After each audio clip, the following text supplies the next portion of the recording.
বিমান উড্ডয়ন করি তখন আবশ্যিকভাবে বিমানের সাথে air traffic control, radar squadron এবং অন্যান্য কন্ট্রোলিং এজেন্সি, এমনকি মোবাইল ঘাটে আমাদের স্থাপিত এই সামরিক কন্ট্রোল সেন্টার থেকে তাদের সাথে সার্বক্ষণিক যোগাযোগ থাকে এবং এই ক্ষেত্রেও ফ্লাইট ক্যাপ্টেন মরহুম তৌফিক ইসলামের বিমানের ক্ষেত্রে একইভাবে যোগাযোগ ব্যবস্থা বিদ্যমান ছিল।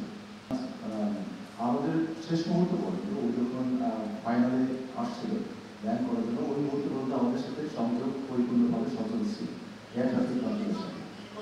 আচ্ছা, এই বিষয়ে আমি আপনারা জানেন যে বাংলাদেশ বিমান বাহিনী একটা উচ্চপদস্থ তদন্ত কমিটি গঠন করেছে।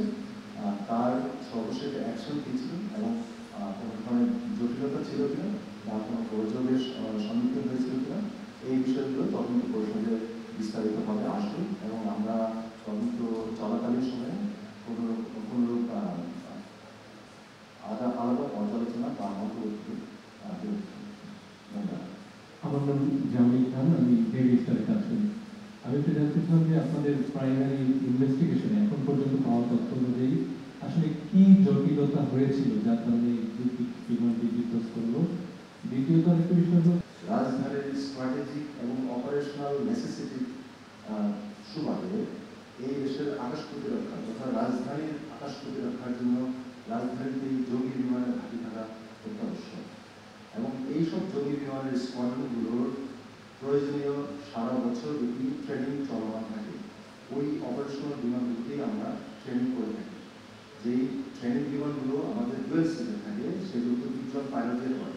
এছাড়া আমাদের যে সিঙ্গেল সিটার পাইলট আছে পরিপূর্ণ যুদ্ধ বিমান, এগুলোর ডিস্ট্রিক্ট ক্যাপাসিটি এবং ক্যাপাবিলিটি সবই আমরা ওই যুদ্ধের প্রয়োজনীয় প্রশিক্ষণগুলো করে থাকি। ওইভাবে আমরা এই প্রশিক্ষণগুলো ওখান থেকে পরিচালনা করছি। ধন্যবাদ। জি জি, আপনাকে দেখতে পাচ্ছি না।